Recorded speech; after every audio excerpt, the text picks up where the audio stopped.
Hello students, आप सभी का टॉर्चर पढ़ाई में स्वागत है।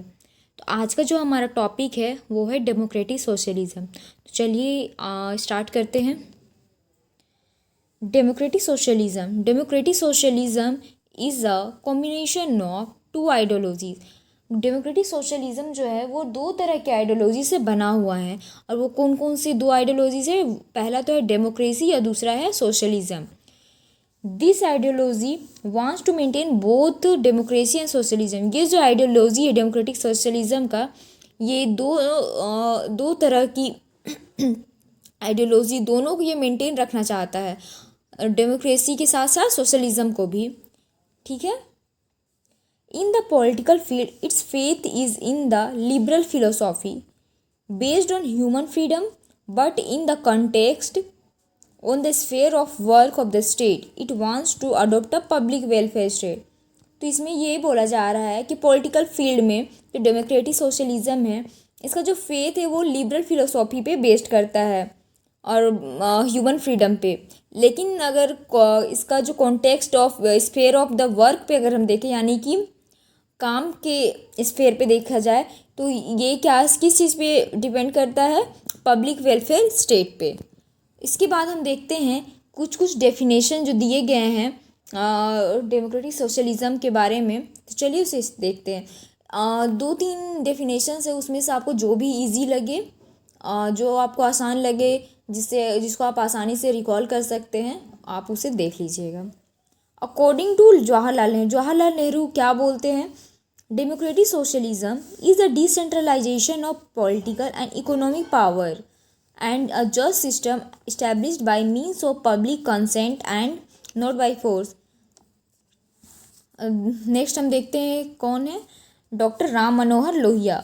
Democratic socialism combined the economic goals of communism and the general goals of capitalism has adopted। ठीक है, ये हमने अभी किसका देखा? डॉक्टर राम मनोहर लोहिया। नेक्स्ट हम देखते हैं justice Gajendra Gadkar. Democratic socialism is a system of putting into practice the principles of a public welfare state.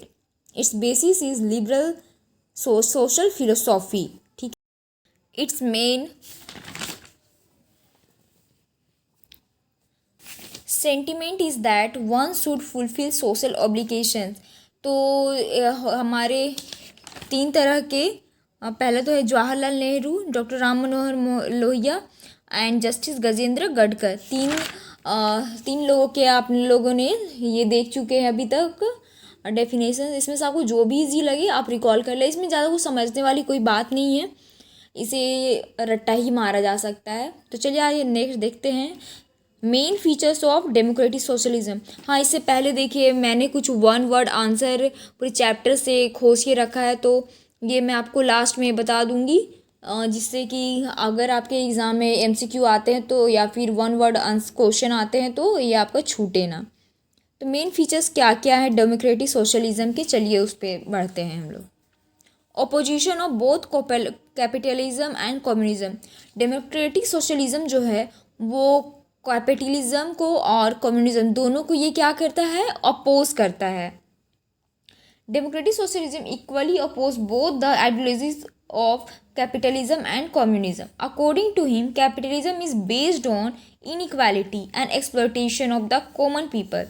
तो इसके अकॉर्डिंग क्या है? डेमोक्रेटिक सोशलिज्म के अकॉर्डिंग ये जो कैपिटलिज्म है वो किस पे बेस्ड है? Inequality and exploitation of the common people. मतलब कि इक्वालिटी मेंटेन नहीं करता है, प्लस शोषण करता है। किसका शोषण करता है? कॉमन पीपल का।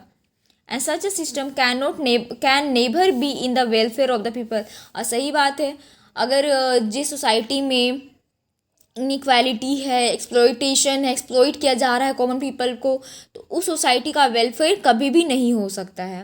Eight the same time his opposition to communism is as fundamental as his opposition to capitalism. Democratic socialism opposes communism because communism rests on the opposition of religion and morality।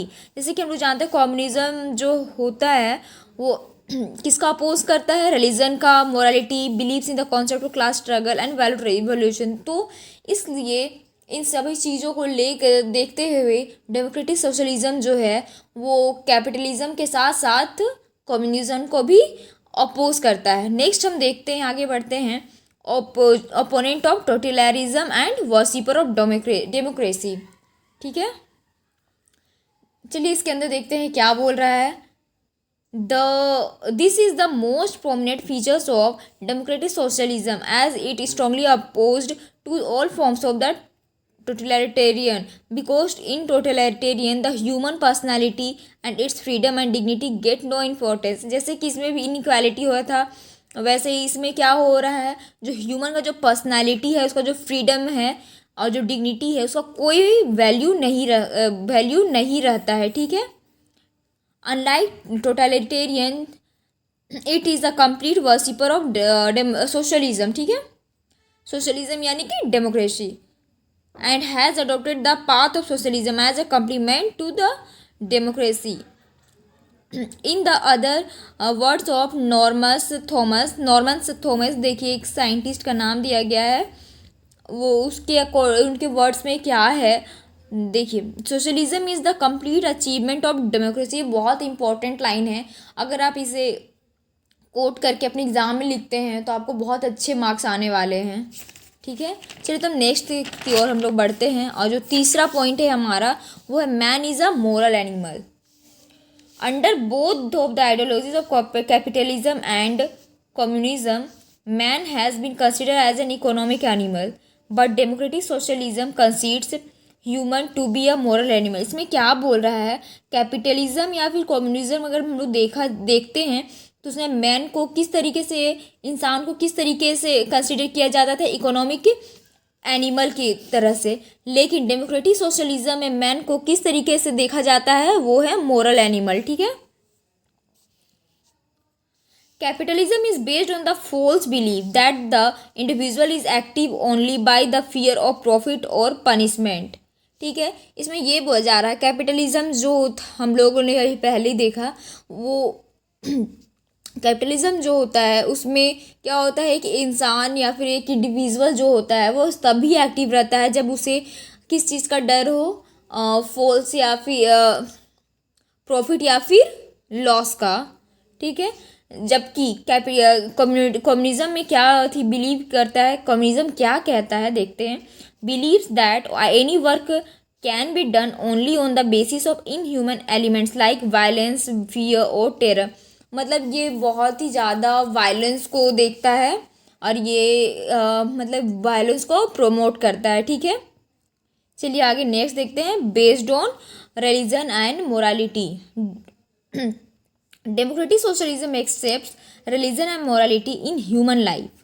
He is of the view that whole social system is based on religion, and if an attempt is made to eradicate these ways, then the whole system will collapse. Democratic socialism does not mean by adopting rituals, fatalism, or other evil tendencies of religious life।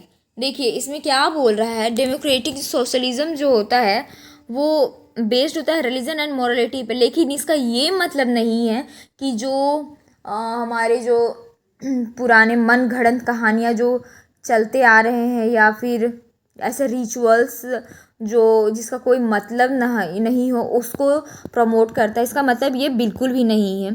लेकिन इसका मतलब ये है कि जो rituals है उसको accept करना प्लस मोरालिटी को प्रमोट करना। ठीक है, तो नेक्स्ट हम लोग देखते हैं, supporter of democratic control over economy. ठीक है, under capitalist democracy the general public gets the power of decision regarding political questions, but the economic field cannot be influenced by the general public. In communist system, the economy is controlled by the institution like the high powered committee of the Communist Party, which is not accountable to the general public. Democratic socialism considers both these systems to be faulty and his believe is that there should be democratic control over the economy. तो इसमें उतना कुछ समझने वाली बात नहीं, बहुत easy तरीके से दिया हुआ है। अगर आप इसके सिर्फ पॉइंट्स को याद कर लेते हैं तो इससे आप बहुत ही अच्छे तरीके से इलेबोरेट कर सकते हैं और अपने एग्ज़ाम में नंबर पा सकते हैं, क्योंकि इतना सारा कुछ आपको याद करना ये पॉसिबल नहीं है। तो आप बस इसके जो टॉपिक्स है उसे बस समझ लीजिए और इससे आप अपने एग्ज़ाम में एलेबोरेट कर सकते हैं। Emphasis of on socialism insist of nationalism. जो डेमोक्रेटिक सोशलिज्म है वो किस पे इम्फासिस करता है? सोशलिज्म पे, ना कि नेशनलाइजेशन पे, ठीक है। और नेक्स्ट है the concept of world peace and believe in humanism. जो डेमोक्रेटिक सोशलिज्म, जैसे कि हम लोग पहले ही देखा और इसके टॉपिक से ही पता चलता है कि जो डेमोक्रेटिक सोशलिज्म जो है उसका जो कॉन्सेप्ट है वो वर्ल्ड पीस और ह्यूमनिज्म पे बहुत ज़्यादा बिलीव करता है। जैसे कि हम लोगों ने यहाँ पर भी देखा, ये रिलीजन मॉरलिटी को पे भी बिलीव करता है, बेस्ड है। तो ऑब्वियस सा बात है ये वर्ल्ड पीस और ह्यूमनिज्म पे भी बिलीव करता है, ठीक है। देखिए उसके बाद ये बहुत ही इंपॉर्टेंट, प्लस आप इसमें बहुत ही अच्छा से इलेबोरेट कर सकते हैं ये पॉइंट को। Decentralisation of power and more power to local institution.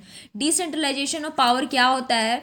जब मान लीजिए सेंटर के पास ही सिर्फ पावर रहेगा और यहाँ स्टेट के पास पावर ही नहीं रहेगा, तो ये बहुत ज़्यादा डिफ़िकल्ट हो जाएगा एक नेशन या फिर एक कंट्री को चलाना। इसी के लिए क्या करते हैं, पावर को डिसेंट्रलाइज कर देते हैं, यानी कि पावर का बंटवारा कर दिया जाता है, जिससे बहुत अच्छे तरीके से कोई भी कंट्री को अच्छे से चलाया जा सके। तो इसमें यही बोला जा रहा है डिसेंट्रलाइजेशन ऑफ पावर, मतलब मोर एंड मोर पावर, मतलब ज़्यादा से ज़्यादा हम लोग को पावर किसको देना है? लोकल इंस्टीट्यूशन को।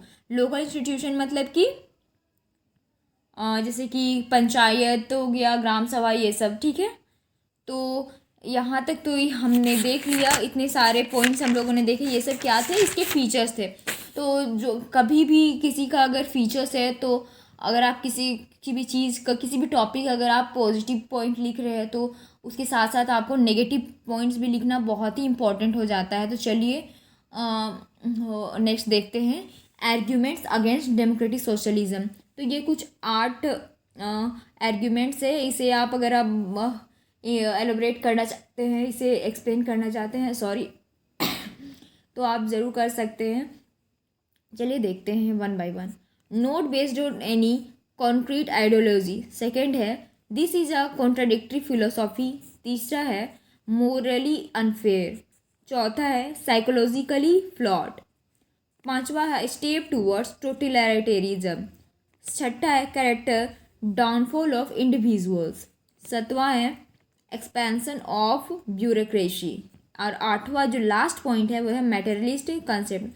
अगर आपको हमारा वीडियो पसंद आया तो इसे लाइक, शेयर एंड सब्सक्राइब करना ना भूले और हाँ बेल आइकन दबाना ना भूले, जिससे आपको नए नए वीडियो टाइम पे मिलते रहेंगे। और अगर आपको इस टॉपिक के PDF की अगर ज़रूरत है तो आप मुझे कमेंट्स में कमेंट्स करिए, मैं आपको PDF प्रोवाइड करवा दूँगी। तो आज के लिए बस इतना ही। Thank you.